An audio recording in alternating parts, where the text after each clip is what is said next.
In the news this week, the online safety bill is set to become law after passing its final parliamentary hurdle.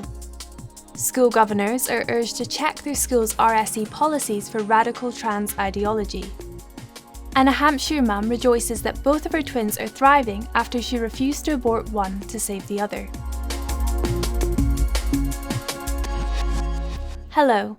The online safety bill is now due to become law after passing its final hurdle in Parliament. The amended bill, awaiting royal assent, requires social media and pornography websites to implement age verification that is highly effective at correctly determining whether or not a particular user is a child. Speaking in the House of Commons, Conservative MP Miriam Cates welcomed the protections for children, but warned there is still more to be done. A third of the internet is pornography. The global porn industry's revenue is estimated to be as high as $97 billion.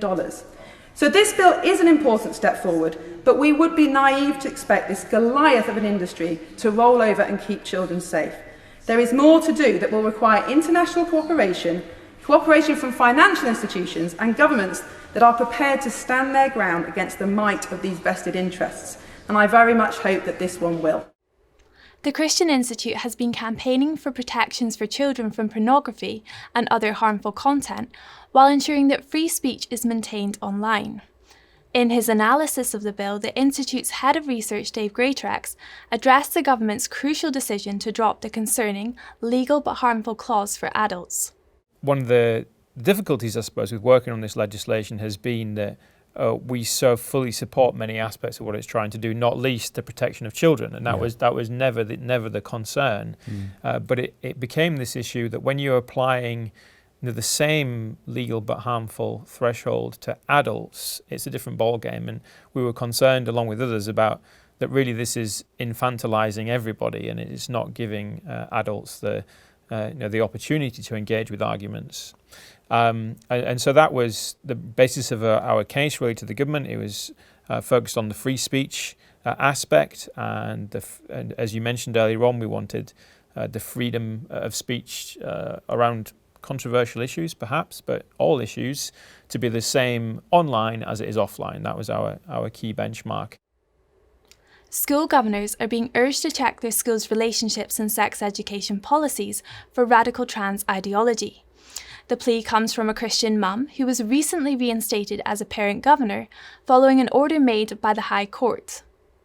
Susan, not her real name, had the backing of the Christian Institute in her legal case after she was removed from the governing body of a Gateshead primary school for raising concerns about resources promoting gender ideology. She told the Institute her reinstatement had reaffirmed a governor's rightful legal responsibility to question policies to ensure that everything done in the school is lawful and keeps the best interests of pupils in mind. I encourage all governors to investigate what's in their own RSE policy and question what resources are being used in their school. The Institute's Deputy Director, Kieran Kelly, backs Susan's call for governors to be proactive in digging into their school's RSE policies. Many policies give little or no consideration to what is suitable for the age or religious background of the pupils the lessons will be foisted upon. Susan's case sends a strong message to school governors that the law is on their side in asking detailed questions, scrutinising policies, and always seeking the very best education for the children for whom they are responsible.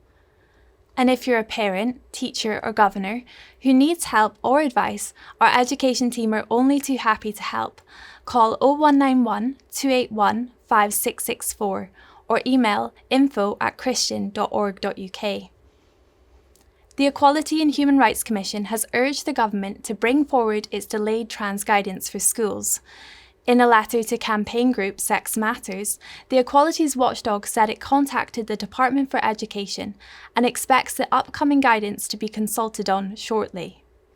The watchdog also admitted it was correcting the inaccuracies in its own guidance for schools, which claimed affirming a gender-confused pupil's biological sex was direct discrimination. A spokesman for the Equality and Human Rights Commission urged the department to move quickly to help provide much-needed clarity for schools and families. And finally, a mum who refused to abort one of her twins when she was told it could save the other has shared her joy that both boys are doing well 9 months on. Jordan and Chris Pritchard from Hampshire were informed after a scan that their twins had selective intrauterine growth restriction, which can cause malnutrition. But although a consultant advised them to abort the smaller twin, Mum Jordan said, "We had to give both our boys an equal chance." She went on to give birth to Jackson and Archie last December, and the family are looking forward to celebrating their first Christmas at home together later this year. Jordan said, "We are so grateful we didn't listen to the doctor's advice, as Archie wouldn't be here with us today."